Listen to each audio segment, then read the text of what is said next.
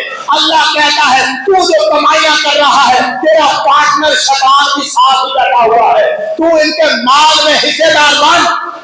صرف مال کمانے میں نہیں، خرچ کرنے میں بھی، خرچ کرنے میں بھی۔ جانتے ہیں یہ خرچ کرنے میں کہاں کہاں حصے دار بنا ہوا ہے؟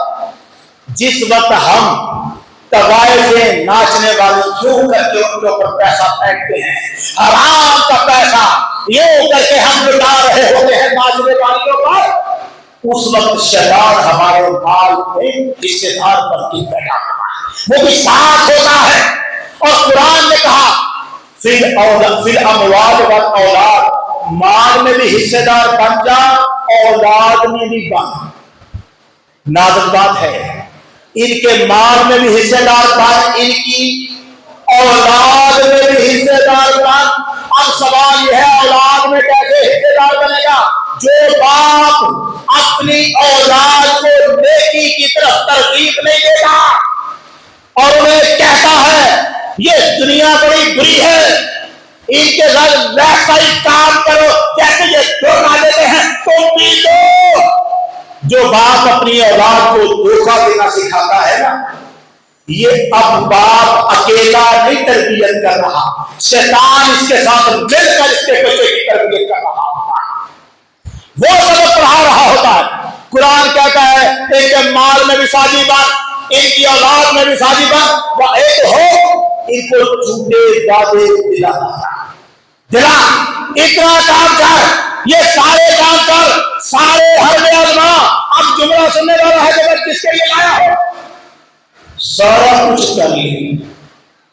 میں تمہیں بتاتا ہوں ان عبادی لیس لہم علیہم سلطان، جو میرے بندے ہوں گے میرے قابو میں کبھی نہیں آئے گا، جو میرے دامن سے لپٹے ہوں گے وہ تیرے قابو میں نہیں آ سکتے، تیرے کہنے پر نہیں کر سکتے۔ اچھا، شیطان کے قابو میں نہیں آ سکتے کون؟ جو اللہ کے خاص بندے ہیں، لیکن ان بندوں پر بھی کچھ طاقتیں شیطان کو اللہ نے دی۔ اب ذرا گفتگو تمہید بن چکی، ان بندوں پر جن کو شیطان قابو میں نہیں لا سکتا، ان پر بھی شیطان کو کچھ طاقتیں دی۔ کیا طاقتیں تھیں؟ آدم علیہ السلام اللہ کے بندے جنت میں نعمتیں کھائیں، ایک درخت سے منع کیا، اور کس نے کہا کہ یہ کھا لیں؟ کس نے کہا؟ آدم نے پھل کھایا، کس کے کہنے پر؟ قرآن کہتا ہے، قرآن فَأَزَلَّهُمَا الشَّيْطَانُ عَنْهَا، شیطان نے آدم اور حوا دونوں کو پھسلا دیا، آدم اور حوا دونوں کو پھسلا دیا۔ کیسے پھسلا دیا؟ اتنے وسوسے ڈالے کہ آدم علیہ السلام خدا کے حکم ہی کو بھول گئے۔ سورہ طٰہٰ کی آیت نمبر 115 میں پروردگار نے فرمایا وَلَقَدْ عَهِدْنَا إِلَىٰ آدَمَ مِن قَبْلُ فَنَسِيَ، ہم نے آدم کو حکم تو دیا ہوا تھا مگر آدم بھول گئے۔ آدم بھول گئے، تو یہ بھولے کس کے کہنے پر؟ بھائی شیطان نے اس طرح وسوسہ ڈالا کہ آدم پر بھول داری ہو گئی۔ اس کا مطلب یہ ہوا کہ شیطان کو اللہ نے یہ طاقت دی کہ وہ بھول داری کر دیتا ہے۔ منٹ رہ گئے ہیں 9 اور بات میری تھوڑی سی ذرا مقصد کے قریب ہے مگر دور بھی ہے، تھوڑا سا ساتھ دیجیے گا۔ آدم علیہ السلام پر بھول داری کی کس نے؟ اتنی بات مانی۔ اب آ جائے تھوڑا سا آگے، جناب موسیٰ علیہ السلام اپنے ساتھ لیا یوشع بن نون کو، مچھلی اور روٹی ساتھ لی، ملنے کے لیے گئے خضر علیہ السلام سے۔ ایک جگہ پر جا کے حضرت موسیٰ سو گئے اور یوشع جاگتے رہے۔ یوشع کو بھوک لگی، پانی کا کنارہ ہے، سمندر کا کنارہ ہے، کنارے پر بیٹھے ہیں، موسیٰ سو گئے، یوشع بیٹھے، بھوک لگی، روٹی نکالی کپڑے سے، تلی ہوئی بنی ہوئی مچھلی روٹی کے اوپر نوالا توڑا، مچھلی سے لگانے لگے۔ مچھلی کیسی؟ بنی ہوئی تلی ہوئی، روٹی کا نوالا توڑ کر مچھلی سے لگانے لگے۔ مچھلی نے چھلانگ لگائی پانی کے اندر سرنگ بنتی گئی، جہاں سے مچھلی گزرے آگے پائپ جیسا سوراخ بنتا جائے، اور جب منظر حیران یہ مچھلی زندہ کیسے ہوئی، یہ مچھلی پانی میں جا کیسے رہی ہے، پانی لگ ہی نہیں رہا مچھلی کو، اور جب پانی مگر جو موسیٰ علیہ السلام کو جگا نہیں سکتا، پیغمبر سویا ہوا ہے، آرام میں خلل نہیں ڈالوں گا، اچھا اٹھے یہ تو بتاؤں گا۔ جناب موسیٰ جاگے، کہنے لگے چلو چلتے ہیں، اٹھے، یوشع پیچھے، یوشع کو یاد نہ رہا کہ میں نے مچھلی والی بات بتانی ہے، آگے جا کر جناب موسیٰ علیہ السلام نے فرمایا لا حضرت مچھلی کھائیں ذرا کھانا، لا حضرت مچھلی کھانا کھائے۔ کہنے لگے یوشع کہنے لگے جناب یا موسیٰ علیہ السلام مجھے تو بھول ہی گیا، انی نسیت الحوت، میں تو مچھلی کو بھول ہی گیا، وما انسانی ہو الا الشیطان، مجھے یہ بلایا ہے تو شیطان نے بلایا ہے، میں آپ کو بتا نہیں سکا، وہ چھلانگ مار کے پانی میں بلایا کس نے؟ اس کا مطلب ہے شیطان بلا سکتا ہے، شیطان بلا کنہیں؟ آدم کون تھے؟ اللہ کے نبی۔ یوشع کون ہے؟ اللہ کے، اب حیران ہو گئے، یوشع کون؟ اللہ کے نبی۔ تو اللہ کے نبیوں پر شیطان بھول داری کر رہا ہے نہیں کر رہا؟ آپ نے میری بات کو سمجھا نہیں ہے۔ آدم نبی ہیں اور شیطان نے ان پر بھول داری، یوشع نبی ہے، شیطان نے ان پر بھول داری کر دی۔ اس سے ثابت ہوا کہ شیطان کو یہ طاقت دی ہے کہ وہ نبیوں پر بھی بھول داری کر دیتا ہے۔ ساری کائنات کے انسانوں میں مسلمان افضل، مسلمانوں میں حضور کے صحابہ افضل، اور سارے صحابہ سے اللہ کے سارے نبی افضل۔ بھائی ایسا ہے کہ نہیں؟ تو جو ساری کائنات سے افضل نبی ہیں ان نبیوں کا بھی بھول داری کرتی، ان نبیوں کا بھی بھول داری کرتی۔ اب یہی شیطان آنا ہے بارگاہ محمد عربی میں، اس لیے کہ میں تو پچھلوں سے بھول داری کرتا آیا ہوں، یہاں بھی کر لوں گا۔ یاد ہمارا پیغمبر نے فرمایا یہ وہ ہے دنیا کو حافظ کی دولت میں عطا کرتا، یہ دنیا کو حافظ کی دولت عطا کرتا ہے۔ محمد فلا تنسا الا ما شاء اللہ، میرے محبوب میں خود پڑھاؤں گا تمہیں، میں تمہیں خود پڑھاؤں گا، پھر تو کچھ نہیں بھولے گا، تجھے کوئی بھولے گا جو تیرا رب چاہے گا۔ اس کا مطلب یہ تھا کہ ساری دنیا پر بھول داری کرے، محمد پر بھول داری۔ اس کا مطلب کیا ہے؟ عام انسان کہے محمد ہم جیسے ہیں، ارے نادان تو کچھ بھی نہیں ہے، یہاں تو اللہ کے نبی بھی محمد جیسے نہیں ہے۔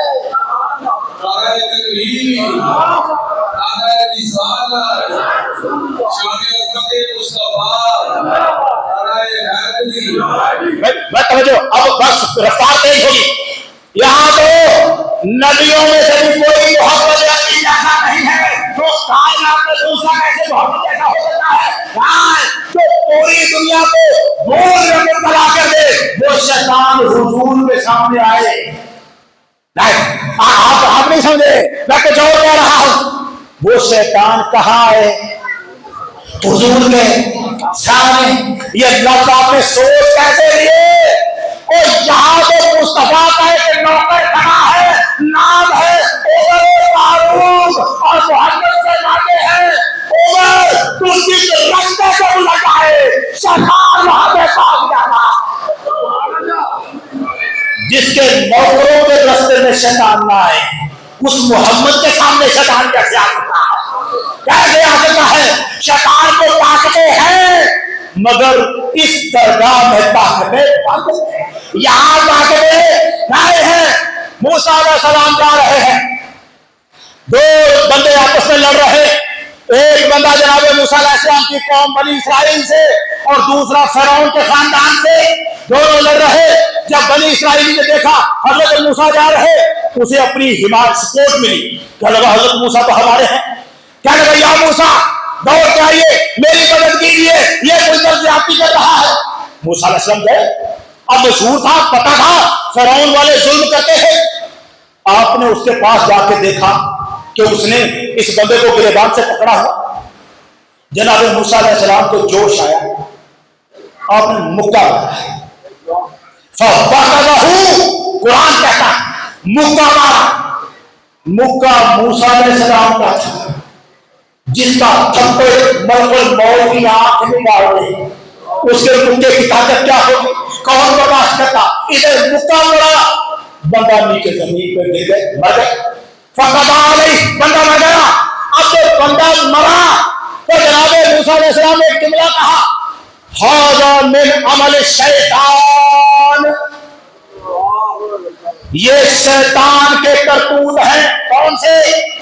اسے پتا تھا میں یہاں سے گزرنے والا ہوں، شیطان کو پتا تھا میں یہاں سے گزرنے والا ہوں، ان دونوں کو میرے رستے میں اکسایا اور لڑوایا، یہ سارا ماحول بنوایا، اس نے میرے ہاتھوں بندہ مروایا، یہ سارا ماحول کروایا اس نے، اس لیے کہ میں یہاں سے گزروں اور مدد کراؤں اور یہ کچھ ہو، یہ کرتوت ہے کس کا؟ اب آپ نے سن لیا شیطان کا کرتوت کہا۔ قرآن نے شیطان کے کرتوت کے لیے ایک لفظ رکھا ہے، ایک لفظ قرآن کہتا ہے انما الخمر والمیسر والانصاب والازلام رجس من عمل الشیطان۔ اب میں پورے ترجمے نہیں کر سکتا، میرے بس منٹ ختم ہو گئے۔ انما الخمر، شراب، جوا، سٹے، تاشے، یہ سب کیا ہیں؟ رجسن، رجسن، لفظ رجسن من عمل الشیطان، شیطان کے عمل سے یہ ساری چیزیں رجس ہیں، رجس ہیں۔ آپ لوگ کو سنیے گا، شیطان کے عمل سے چیزیں کیا ہیں؟ رجس، رجس، جس کام میں شیطان کا اثر ہو جائے اس کا نام قرآن کیا رکھتا ہے؟ رجس۔ جس آخری جو ہے، جس کام میں شیطان کا اثر ہو جائے اس کا نام قرآن نے کیا رکھا؟ رجس، رجس۔ اب ذرا تھوڑا سا دیکھیں اسی قرآن کو کیا کہہ رہا ہے، انما یرید اللہ لیذهب عنکم الرجس اہل البیت ویطہرکم تطہیرا۔ اے محمد کے گھرانے والوں، اے محمد کے گھرانے والوں، اللہ یہ فیصلہ کر چکا، اللہ نے یہ ارادہ کر لیا ہے شیطان کے رجس کو تم سے دور رکھے گا، شیطان کے رجس کو تم سے دور رکھے گا اور تمہیں نہایت ستھرا پاک کر دے۔ بھائی کیا فیصلہ ہے؟ شیطان کا رجس کہاں سے دور کرنا ہے؟ محمد کے گھرانے۔ اس کا مطلب یہ ہوا جس کام میں شیطان کا اثر ہو جائے وہ ہوا رجس، اور رجس محمد کے اہل بیت کے پاس اور جس کے گھر والوں کے پاس رجس نہیں آ سکتا، اس محمد کے پاس رجس آ سکتا ہے۔ جس کے گھر والوں کے پاس شیطان کا دخل، شیطان اس گھر کے دروازے کے پاس سے گزر، اور جس کے گھر والوں کے پاس شیطان نہیں آ سکتا اس ذات مصطفیٰ کے پاس شیطان کیسے آ سکتا ہے؟ کیسے آ سکتا ہے؟ سرکار دعا۔ آپ یہ دیکھنا طاقتیں دی اللہ نے شیطان کو، مگر درگاہ مصطفیٰ پہ آ کے وہ طاقتیں سلب کر لی، سلب کر لی، روک دی۔ نادان شیطان تو اوروں پہ حربے آزماتا رہا، محمد اور محمد کی امت کی حفاظت میں نے خود کرنی ہے۔ ان کے معاملات خود جو میرے بندے بن جائیں میں ان کو تیرے قابو میں۔ اس کا مطلب کیا نکلا؟ ساری گفتگو کا ایک مطلب تھا، شیطان سے وہی بچے گا جو میرا بندہ بن جائے گا۔ اس کا مطلب ہے جو بچا نہیں ہے، جو شیطان سے بچا نہیں ہے، کہیں نہ کہیں خدا کا بندہ بننے میں کمی رہ گئی ہے۔ بھائی آپ سمجھ گئے؟ تو میں آپ کو اگلا جملہ سمجھا دوں۔ یہ بالوں کو یہاں رکھا اور نیچے تیل ہے نا اس طرح کروایا ہوا، حرام ہے۔ نبی کریم صلی اللہ علیہ وسلم نے منع فرمایا کرنے سے۔ آدھے سر کے بال رکھے جائیں، آدھے پیٹنگ کروائے گئے، حضور نے منع فرمایا۔ ہمارے بچے کر رہے ہیں، نوجوان کر رہے ہیں، کیونکہ ان کو بتایا کسی نے نہیں۔ اگر بتایا جائے گا تو کیوں کریں گے؟ ہمارے نوجوانوں کو گرمی لگ جاتی ہے، وہ موٹر سائیکل پہ بیٹھتے ہیں شارٹس پہن کر، اور ان کے شارٹس گھٹنوں سے اوپر ہوتے ہیں۔ ان کو نہیں بتایا کسی نے کہ یہ گھٹنے چھپانے ضروری ہیں۔ شارٹس ایسے رکھو کہ گھٹنے اس میں چھپے، ننگے نہ ہوں۔ یہ بے حیائی کے جتنے کام ہوتے ہیں کرواتا کون ہے؟ شیطان۔ تو وہ جو شیطان ہے اس نے کچھ اور بھی کروایا ہے۔ اگر آپ کبھی قبرستانوں میں جائیں گے تو قبرستانوں میں اگے ہوئے درختوں پر آپ کو تعویذ بندے ہوئے نظر آئیں گے۔ لوگ وہاں تعویذ باندھتے ہیں۔ قبروں کے سرہانے مرغی کا چوزا چوزے کی سری قبر کے سرہانے دفن کی جاتی ہے۔ پتلا بنا کے سوئیاں چبو کے قبرستانوں میں دفن کیے جاتے ہیں۔ یہ سارے کام مرغی کی گردن الگ کر کے باقی مرغی کو قبرستان کے درمیان میں دفن کیا جاتا ہے۔ یہ کام کون کروا رہا ہے؟ یہ کام کون کروا رہا ہے؟ کس لیے کروا رہا ہے؟ اس کا مطلب ہے یہاں شیطان حکومت کر رہا ہے، اپنا راج جما رہا ہے، ان سے کروا رہا ہے جو سمجھتے ہیں کہ ہم خدا کے بندے ہیں مگر حقیقت میں بندہ بننے میں کسر رہ گئی ہوئی ہے، جنہیں خدا کے دامن سے نکلنا نہیں آیا، پھر وہ عاملوں نجومیوں کے پاس چلے گئے اور مشکلات کا حل کروانے اور لوگوں کے گھر پر باہر کرنے کے لیے، یہ دوسروں پر جادو ٹونا کالا کروانے کے لیے یہ چل گئے، اس لیے کہ یہ خدا کے بندے پوری طرح نہیں بن سکے۔ خدا یہ کہتا ہے میں نے تمہارے لیے سب واضح کر دیا۔ محمد عربی نے ایک طریقہ کر کے دکھایا۔ مجھے اتنا بتاؤ، شیطان حضور کے قریب آ سکتا تھا؟ جن کے گھر سے دور ہے وہاں کچھ کر سکتا تھا؟ تو کیا ضرورت تھی مصطفیٰ کریم کو ہر رات سونے سے پہلے آخری 2 سورتیں قرآن کی 3 بار پڑھ کر ہاتھوں پہ پھونک مار کے اپنے پورے جسم پہ پھیرنے کی؟ یہ طریقہ بتا رہے تھے اپنی امت کو۔ میں تمہیں بتا رہا ہوں سونے سے پہلے یوں کر لیا کرو، پوری رات خدا کے فرشتے تمہارا پہرا دیں گے، شیطان تم پر کوئی اثر نہیں کر سکے گا۔ یہی کام صبح اٹھ کے کر لیں، وضو کریں، کاروبار پہ جانے سے پہلے یہی کام کریں، اپنے گھر میں ہر بچے کو، بیوی کو، ماں باپ کو سب کو بتائیں، گھر سے باہر باغ میں نکلنا پہلے 3 مرتبہ سورہ فلق اور ناس پڑھ کر ہاتھوں پہ پھونک مارے، پورے جسم پہ چاند تک ہاتھ جاتا ہے، پھر اور خدا کی پناہ میں آ کر باہر نکلے۔ یہ کالے علم والے شیطان کے پجاری جگہ جگہ پھر رہے ہیں۔ میں خدا کی عزت کی قسم کھاتا ہوں جو اللہ کے قابل سے نمٹ جاتا ہے، میرا رب کسی شکایت کا اثر اس پہ نہیں ہونے دیتا ہے، لپٹ جائے اس سے۔ عاملوں نجومیوں کی دکانیں بند کروائیں، خدا کے بندے بن جائیں۔ ہم اگر ناپاک رہیں گے تو شیطان حکومت کرے گا، ہم اگر پاک رہیں گے، حالت وضو میں رہیں گے، یہ سورہ فلق اور ناس کی پناہ میں رہیں گے جو خدا کی پناہ کا ذریعہ ہے، اس میں رہیں گے تو اللہ تعالیٰ ہمیں شیطان کے سارے حربوں سے بچا کے رکھے گا۔ اللہ تعالیٰ ہمیں شیطان کے سارے حربوں سے بچا کے رکھے اور ہمیں اپنا ایمان اور عشق مصطفیٰ سلامت لے کے اس دنیا سے جانے کی توفیق عطا فرمائے۔ وآخر دعوانا الحمدللہ۔